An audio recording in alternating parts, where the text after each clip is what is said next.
नमस्कार विद्यार्थी मित्रांनो. आज आपण इयत्ता 8वी विषय विज्ञान प्रकरण क्रमांक 3 बल व दाब हे प्रकरण अभ्यासणार आहोत. तर बल व दाब म्हणजे काय, नक्की बल कशाला म्हणायचं व दाब कशाला म्हणायचं याविषयी माहिती आपण घेणार आहोत. आता सुरुवातीलाच आपल्याला थोडे आठवा बल म्हणजे काय असा प्रश्न विचारलेला आहे. तर आपण त्याची उत्तर देऊ शकतो. बल नक्की कशाला म्हणायचं, जेव्हा आपण एखाद्या वस्तूवरती बल लावतो आणि त्याचं विस्थापन होतं. जेव्हा एखाद्या वस्तूचं विस्थापन होतं त्याला आपण काय म्हणतो, बल असतो म्हणतो. आता बल नुसतं विस्थापन एखाद्या वस्तूचं विस्थापन होतं तेव्हाच बल लागतं असं नाही. तर एखाद्या गतिमान वस्तूला थांबवण्यासाठी आपल्याला बलाचा वापर करायला लागतो. एखाद्या गतिमान वस्तूला दिशा देण्यासाठी बलाचा वापर करावा लागतो. तर अशा प्रकारचे आपण असे अनेक उदाहरणं सांगू शकतो की तिथं काय होतंय, बलाचा वापर आम्हाला करावा लागतोय. बल म्हणजे थोडक्यात आम्ही सांगू शकतो शक्ती. जे आमच्याकडे जे शक्ती आहे त्या शक्तीचा वापर करतोय आम्ही आणि काय करतो, वस्तुमान गतिमान करतोय. तर बघा काय म्हटलंय की स्थिर वस्तूवर बल कार्यरत नसेल तर ती स्थिरच राहते आणि गतिमान वस्तूवर बल कार्यरत नसेल तर ती त्याच वेगाने व त्याच दिशेने सतत पुढे जाते. हा न्यूटनचा गतिविषयक पहिला नियम आहे. आपण न्यूटनचा गतिविषयक जे नियम आहेत 3 त्यातला पहिला नियम आम्हाला काय सांगतोय, जर कोणत्याही स्थिर वस्तूवरती बल लावले नाही तर ती वस्तू स्थिरच राहणार आहे आणि गतिमान वस्तूवर जर कोणतेही बल कार्य करत नसेल तर ती त्याच दिशेने गतिमान सतत राहणार आहे. हा न्यूटनचा गतिविषयक पहिला नियम आपल्याला माहित आहे आणि तो आपल्याला इयत्ता 9वी मध्ये सुद्धा आपल्याला गतिविषयक नियम जे आहेत ते आपल्याला पाहायचे आहेत. तर पहिला नियम तुम्ही एवढंच लक्षात ठेवा की जर एखाद्या स्थिर वस्तूला जर आपण बल नाही लावलं तर ती वस्तू स्थिरच राहणार आहे आणि गतिमान वस्तूवरती जर कोणतंच बल कार्यरत करत नसेल ती सतत ती वस्तू गतिमान राहणार आहे आणि त्याच दिशेला ती गतिमान राहणार आहे. तर हा न्यूटनचा पहिला गतिविषयक नियम आहे. आता आपल्याला सुरुवातीला निरीक्षण करा. काही चित्र दिले 3 बघा इथं आणि या चित्राच्या आपल्याला निरीक्षण करायला लावलेलं आहेत. पहिला दिसतोय एक व्यक्ती आहे, तो गाडीला धक्का मारतोय. दुसरा आहे तो मुलगा काय करतोय, कुत्र्याला ओढतोय आणि कुत्रा काय त्याच्याबरोबर जायला तयार नाहीये. तिसरं चित्र जे आहे तो काय करतोय दिसतोय आपल्याला की मुलग्याने काय केलंय, फुटबॉल जो आहे त्याला मारलेला आहे आणि तो फुटबॉल गतिमान झालेला आपल्याला दिसतोय. ह्या विविध क्रिया आपल्याला या ठिकाणी 3 दिलेल्या आहेत. आता याच्यावरून काही आपल्याला निरीक्षण केल्यानंतर काही आपल्याला इथं प्रश्न विचारलेले आहेत. खाली बघा काय म्हटलंय की संपर्क व असंपर्क बले, त्याला कॉन्टॅक्ट नॉन कॉन्टॅक्ट फोर्सेस असं आपण म्हणतो, संपर्क आणि असंपर्क बले. तर आकृती 3.1 मध्ये काय सांगितलंय, मोटार ढकलणाऱ्या माणसाने मागून बल लावल्याने मोटार पुढच्या दिशेने ढकलली जाते. बघा आता काय झालंय, मोटार समजा ही बंद आहे तेव्हा ते काय केलंय, माणसाने काय केलंय, तो हा बल लावतोय, पाठीमागून काय करतोय, बल लावतोय. कशाला, की मोटार पुढच्या दिशेने जाण्यासाठी. दुसरं काय म्हणतंय, तटून बसलेल्या कुत्र्याला मुलगा ओढत आहे. तटून म्हणजे असा की कुत्र्याला त्याच्यासोबत जायचं नाही म्हणून तो तटून बसलेला आहे आणि तो मुलगा काय करतोय, तरी सुद्धा त्याला बल लावून काय करतोय, ओढतोय. तिसरं चित्राविषयी काय सांगितलंय, फुटबॉल खेळणारा मुलगा पायाने चेंडूला टोलावत आहे. आता फुटबॉल खेळणारा मुलगा जो आहे तो त्यानं काय केलेला आहे, तो फुटबॉल पायाने काय केलेला आहे, टोलवला आहे. यावरून काय आढळते, तर आपल्याला प्रश्न विचारलाय. तर यावरून आमच्या असं लक्षात येते की बल या तिन्ही क्रियांमध्ये विविध प्रकारचे बल आपण इथं लावलेले आहेत. दोन वस्तूंमधील आंतरक्रियेमधून त्या वस्तूवर बल प्रयुक्त होते. आता दोन वस्तूंमध्ये काय झालेलं आहे, या आंतरक्रिया होतात आणि बल प्रयुक्त करावं लागलेलं आहे. बघा जसं माणसाने काय केलेलं आहे, गाडी, हे दोन व्यक्ती आहे, कार आहे, माणूस आहे आणि इथे काय झालेलं, बल प्रयुक्त झालेलं आहे. हा मुलगा आहे, हा कुत्रा आहे, या दोघांमध्ये सुद्धा दोरीच्या साहाय्याने बल प्रयुक्त झालेलं आहे. हा मुलगा मुलगा एक व्यक्ती आहे, वस्तू म्हणजे मुलगा आणि हा फुटबॉल, या दोघांमध्ये सुद्धा काय झालेलं आहे, बल प्रयुक्त झालेलं आहे. आता आकृती 3.2 आता काही घटना इथे दाखवलेल्या आहेत. ही एक घटना आहे, ही एक आहे आणि ही एक आहे. आता तिन्ही घटनेचं मी तुम्हाला थोडक्यात जरा स्पष्टीकरण देतो. हे आहे लोहचुंबक. हे आपल्याला माहिती आहे, नालाकृती लोहचुंबक आहे. या चुंबकाला काय झालेलं आहे की या ज्या टाचण्या असतील किंवा खिळे आहेत ते खिळे काय झालेले, आकर्षले आहेत या लोहचुंबकाकडे. इथं कंगवा आहे, कंगवामध्ये कागदाचे कपटे, त्याला आपण तुकडे म्हणूया, ते काय झालेले चिटकलेले आहेत. का चिटकलेले आहेत? जेव्हा आपण हा कंगवा आपल्या केसावरती घासतो आणि ह्या कागदाच्या तुकड्यांकडे काय करतो, घेऊन जातो, तेव्हा हे तुकडे काय होतात, त्या कंगव्याला चिटकतात. तिसरं काय आहे, नारळाचं झाड दाखवलंय आणि इथं नारळ तुटलेला आहे आणि तो सरळ खालीच पडतोय. हे आपल्याला घटना 3 दाखवलेल्या आहेत. बघा आकृती 3.2 मध्ये चुंबकाच्या ध्रुवाकडे लोखंडी टाचण्या चुंबकीय बलामुळे आकर्षित होतात. बघा 3.2 मध्ये हे सांगितलंय, तेच परत सांगितलंय की लोखंडी टाचण्या काय होतात, चुंबकाच्या बलामुळे आकर्षित होतात व चिटकतात, हे दाखवलेले आहे इथं. तसेच नारळाच्या झाडावरून नारळ खाली पडत आहे. हे नारळाच्या झाडातून नारळ काय होतंय, खाली पडतोय. कशामुळं? गुरुत्वीय बलामुळे वस्तू पृथ्वीकडे आकर्षित होतात आणि गुरुत्वीय बलामुळे काय होते, ही पृथ्वीकडे सगळ्या वस्तू ज्या आहेत त्या आकर्षित होतात, म्हणून तुटलेला नारळ बरोबर काय होतंय, खाली पडतोय. आता तिसरं काय सांगितलं, आता बघा केसांमध्ये घासलेल्या कंगव्याकडे टेबलावरील कागदाचे कपटे आकर्षित होतात. आता काय सांगितलंय बघा की केसामध्ये जर कंगवा हा घासलेला आहे आणि घासल्यामुळे टेबलावर काय होतात, कागदाचे जे कपटे आहेत ते काय होतात, आकर्षित होतात. म्हणजे का आकर्षित होतात, तर या कंगव्यामध्ये स्थितीत विद्युत प्रभार निर्माण होतोय, म्हणजे स्थितीत विद्युत बल प्रयुक्त होतंय. बघा तेच सांगितलंय, कंगव्यामध्ये स्थितीत विद्युत प्रभार असल्याने कपट्यावर विरुद्ध प्रवर्तित भार असल्याने कंगवा व कागदाचे कपटे यांच्या स्थितीत विद्युत बल प्रयुक्त होते व कपटे कंगव्याला चिटकतात. थोडक्यात काय, तर स्थितीत विद्युत बल इयत्ता 6वी मध्ये आपण हे बल शिकलोय की ह्या बलामध्ये ह्या कंगव्यामध्ये काय होतंय, स्थितीत विद्युत बल निर्माण होतंय आणि त्यामुळे हे कागदाचे कपटे त्याला चिटकतात. तर आता आकृती 3.1 मध्ये म्हणजे ह्या 3 क्रिया यामध्ये काय सांगितलंय बघा, 3.1 मध्ये वस्तूंच्या एकमेकांशी आलेल्या थेट संपर्कामुळे किंवा आणखीन एका वस्तूमार्फत आलेल्या संपर्कामुळे बल प्रयुक्त झालेले दिसते, अशा बलास संपर्क बल असे म्हणतात. संपर्क बलाची व्याख्या बघा खूप सोपी आहे. काय म्हटलंय की वस्तूंच्या एकमेकांशी आलेल्या थेट संपर्कामुळे, बघा वस्तूंच्या एकमेकांशी आलेल्या थेट संपर्कामुळे किंवा आणखीन एक वस्तूमार्फत संपर्कात बल प्रयुक्त झालेले दिसते, किंवा काय सांगितले, आणखीन एक वस्तू मार्फत आलेले संपर्कामुळे बल प्रयुक्त झालेले दिसते, अशा बलास संपर्क बल असे म्हणतात. म्हणजे वस्तूंचा एकमेकांशी थेट संपर्क येऊन जे बल प्रयुक्त होते त्या बलाला संपर्क बल असे म्हणतात. थोडक्यात आम्ही अशी सुद्धा व्याख्या करू शकतो की वस्तूंच्या एकमेकांशी झालेल्या थेट संपर्कामुळे बल प्रयुक्त होते, अशा बलास आम्ही संपर्क बल असे म्हणतो. मग त्याची उदाहरणं कुठं आहे, डायरेक्ट कॉन्टॅक्ट कुठं आलाय, इथं आलाय बलाचा, इथं आणि इथं काय आहे, दोन वस्तूंच्या एकमेकांशी जी आंतरक्रिया होते तिथं बल प्रयुक्त होते, म्हणून आम्ही त्याला संपर्क बले असं म्हणणार आहे. आता आपल्याला काय सांगितलंय की आता आकृती 3.2 मध्ये जी आपण ही बघितली 3.2 ह्या आकृत्या बघितल्या, इथं काय सांगितलंय, दोन वस्तूंमध्ये संपर्क नसला तरीही, आता इथं बघा दोन वस्तूंमध्ये जेव्हा टाचण्या याच्याकडे आकर्षित झाला तेव्हा टाचण्याचा नाही ह्या चुंबकाचा कॉन्टॅक्ट झालेला का नाही, तर हवेतूनच काय झालं, आकर्षण झालं. इथं पण तसंच झालं, हा नारळ सुद्धा काय झाला, ऑटोमॅटिक खाली पडला, म्हणजे जमिनीकडे कॉन्टॅक्ट झाला. इथं डायरेक्ट कॉन्टॅक्ट झाला का, नाहीये. या तिन्हीमध्ये काय झालं, डायरेक्ट कॉन्टॅक्ट झाला नाही. म्हणून इथं म्हटलंय दोन वस्तूंमध्ये संपर्क नसला तरी त्या दोन वस्तूंमध्ये बल प्रयुक्त होताना दिसते.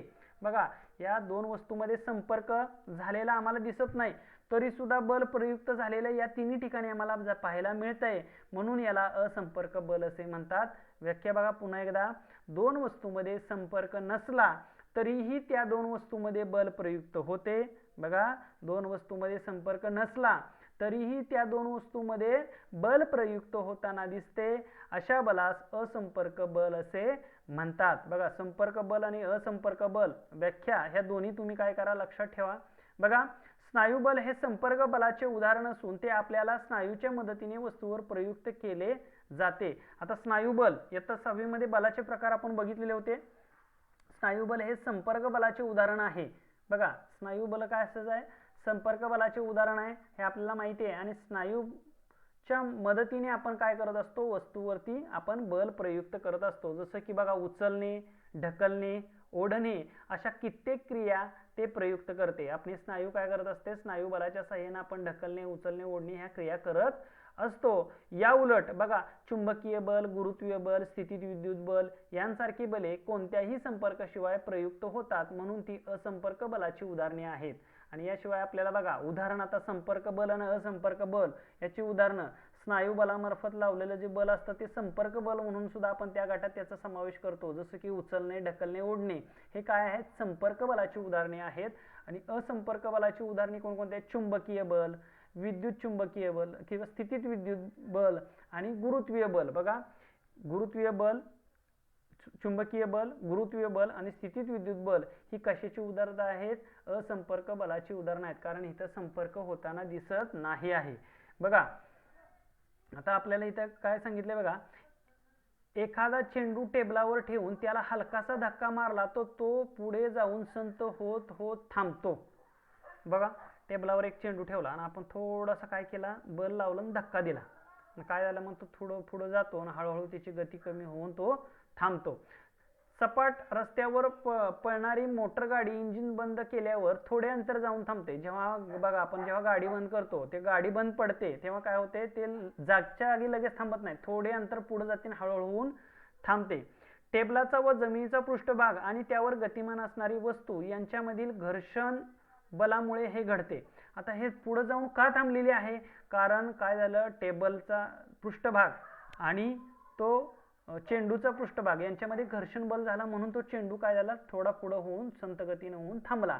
तसंच गाडी जेव्हा बंद पडली, त्या गाडीचे टायराचा पृष्ठभाग आणि जमिनीचा पृष्ठभाग यांच्यामध्ये घर्षण बल निर्माण झालं आणि थोड्या अंतरावर जाऊन ती गाडी सुद्धा काय झालेली आहे, थांबलेली आहे. हे घडण्यामागचं कारण काय, ते घर्षण बल यामुळे ते घडलेलं आहे. आता हे जर घर्षण बल नसतं तर न्यूटनच्या पहिल्या गतिविषयक नियमानुसार वस्तू गतिमान राहिली असती. आता न्यूटनचा जर पहिला नियम आपल्याला माहिती आहे की जर घर्षण बल नसतं तर ती वस्तू सतत गतिमानच राहिली असती, म्हणजे गाडी ती कधीच थांबली नसती जर घर्षण बल नसतं तर, किंवा तो चेंडू सुद्धा तसाच थांबला असता जर तो घर्षण बल नसतं तर, या न्यूटनच्या नियमाप्रमाणे. तर घर्षण बल रोजच्या जीवनात अतिशय उपयुक्त आहे आणि हे घर्षण बल आपल्याला रोजच्या जीवनामध्ये उपयुक्त का आहे ते आता पुढे आपल्याला दिलेलं आहे. बघा काय म्हटलंय की जमिनीवर चालताना आपण पावलाने जमीन मागे ढकलत असतो. बघा आपल्या पायाचे तळवे आणि जमीन याच्यामध्ये सुद्धा घर्षण बल होत असतं. जर त्यामुळे आम्ही काय होतो, पटपट पुढे चालत जातोय. जर हे घर्षण नसतं तर आम्ही काय घसरलो असतो, पडलो असतो. पुढे दिलेलंच आहे बघा, जर हे घर्षण झालं नसतं तर घसरून पडू किंवा चालू शकणार नाही. म्हणून घर्षण बल हे सर्व गतिमान वस्तूंवर प्रयुक्त असते.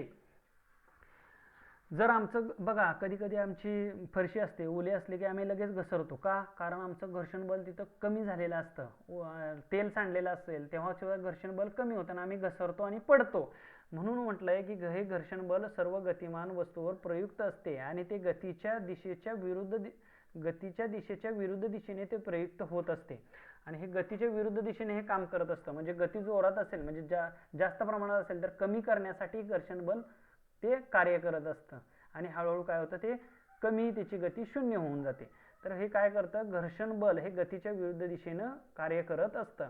रस्त्यातील केळीच्या सालीवरून घसरायला होते ते तुम्ही पाहिले असेल. आपल्याला माहिती आहे आपण चालत असताना केळीच्या सालीवरती आपला पाय पडला तर आपण घसरतो का, कारण पृष्ठभागाचा आणि आपल्या पायाचा कॉन्टॅक्ट होत नाही आणि केळीची साल काय होते, लगेच घसरते आणि त्यामुळे आपण घसरून पडतो. तसेच चिखलामुळेही घसरायला होतं. आपण माहिती आहे की चिखलातून सुद्धा आपण काय होतो, पाय घसरत असतो. ही दोन्ही उदाहरणे घर्षण कमी झाल्याने घडतात. हे का झालं असं की घर्षण कमी झाल्यामुळे ह्या दोन्ही उदाहरणामुळे आपण काय झालेलं आहे, पडलेलं आपल्याला तिथं दिसतंय. आता जरा डोके चालवा असं इथं म्हटलंय. संपर्क आणि असंपर्क बल प्रयुक्त असण्याची आणखीन काही उदाहरणांची यादी करा आणि कोणत्या प्रकारचे बल आहे ते लिहा. आता संपर्क आणि असंपर्क बल यांच्यावर काय सांगितले, आपल्याला यादी तयार करायला लावलेली आहे आणि कोणत्या प्रकारचे बल आहे ते आपल्याला लिहायला सांगितलेलं आहे. आता करून पहा असं आपल्याला इथे एक सांगितलेलं आहे. बघा एक छोटासा प्रयोग आहे. एक प्लास्टिकच्या 2 लहान चौकोनी आकाराच्या बाटल्या घ्या, जसं की इथं आकृतीत दाखवलेत बघा, ही एक आणि ही एक. त्यांची झाकणी घट्ट बसवा, म्हणजे पुढचं झाकण जे आहे ते काय करायचं, पॅक करायचे. दोन्ही बाटल्यांवर 2 लहान चुंबक पट्ट्या ठेवायचे, जशा इथं ठेवलेले आहेत बघा. ही एक चुंबक पट्टी आणि ही एक चुंबक पट्टी आहे व त्या चिकटपट्टीच्या सहाय्याने नीट बसवा. म्हणजे चिकटपट्टी जी आहे त्यांनी चिटकवायचे ते वरती बॉटलला 3.3 न दाखवल्याप्रमाणे अशी पोझिशन घ्यायची त्यांची. बघा, एक मोठ्या प्लॅस्टिक ट्रेमध्ये पाणी भरून त्यात ह्या बाटल्या चुंबक वरच्या बाजूस येतील अशा रीतीने तरंगत सोडा. म्हणजे चुंबक चिटकवलेली बाजू वरच्या दिशेला असली पाहिजे बाटलीची आणि दुसरी जी विरुद्ध बाजू आहे ती पाण्यात सोडा असं सांगितलेलं आहे. एक बाटली दुसरीच्या जवळ न्या. आता ही बाटली हळूहळू हिच्या जवळ नेली तर 2 विरुद्ध दिशा आहेत. इथं नॉर्थ आहे आणि इथं साऊथ आहे, बरोबर आहे. म्हणजे नॉर्थ म्हणजे उत्तर ध्रुव आणि दक्षिण ध्रुव आहे चुंबकाचं. म्हणजे काय होणार आहे, ह्या बाटली काय होणार आहे, एकमेकांच्या जवळ येणार आहे, मात्र चिटकणार नाही, जवळ येणार आहेत नुसत्या. आणि हेच जर विरुद्ध असतं म्हणजे दोन्ही साऊथ पोल किंवा नॉर्थ पोल असते तर एकमेकांना काय होणार आहे, बाटली दूर ढकलणार आहेत. कशामुळे हे घडलं तर या चुंबकीय बलामुळे हे घडलं. तेच आपल्याला या प्रयोगाने इथं सांगितलेलं आहे. म्हणजे इथं डायरेक्ट यांचा संपर्क आलाय का, नाही, तर इथं काय झालेलं आहे, या चुंबकीय बलाचा संपर्क आल्यामुळं हे वस्तूंचा डायरेक्ट कॉन्टॅक्ट इथं झालेलं नाहीये. म्हणून हे असंपर्क बलाचं उदाहरण चुंबकाचं सुद्धा आपण इथं देऊ शकतो. तेच इथं दिलेलं आहे बघा. की तरंगत सोडा, एक बाटली दुसऱ्या बाटलीच्या जवळ न्या आता सांगितले बघा. तेव्हा काय होतं, एका बाटलीवर चुंबकीय पट्टीचा उत्तर ध्रुव आणि दुसऱ्या बाटलीवरती चुंबकीय पट्टीचा दक्षिण ध्रुव हे नजीक असेल तर दोन्ही ध्रुवा बाटले काय होणार, एकमेकाकडे सरकू लागणार आहे. हे जवळ घेतलं कारण हे विरुद्ध जर ध्रुव आले तर काय होणार आहे, चुंबकामध्ये आकर्षण होणार आहे. म्हणजे बाटल्या जवळ जवळ येणार आहेत आणि बाटल्यांच्या दिशा बदलून बघा. आता काय करायचं, हिचं तोंड काय, ही तोंड आहे ना, ही तोंड या साईडला केलं तर काय होणार आहे, आपल्याला लक्षात येणार आहे की काय होणार आहे, यांच्यामध्ये प्रतिआकर्षण. का, कारण दोन्ही ध्रुव काय होणार आहे, एका साईडला येणार आहे. म्हणजे साऊथ एका साईडला येणार आहे पोल, त्याच्यामुळे प्रतिआकर्षण होणार आहे आणि काय होणार आहे, प्रत्यक्ष संपर्क न येता बाटली काय होणार आहे, गतिमान. जर आपण याच्याकडे ढकलत जाऊ तर ही पुढे पुढे जात राहणार आहे.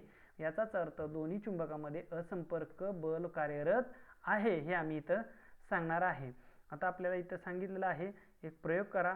काय, स्थितीत विद्युत बल तुम्ही मागील इयत्तेत शिकला आहात. स्थितीत विद्युत बल म्हणजे काय, तुम्ही मागच्या इयत्तेमध्ये पाहिलं असेल. स्थितीत विद्युत बल हे असंपर्क बल आहे हे सिद्ध करण्यासाठी तुम्ही कोणता प्रयोग कराल.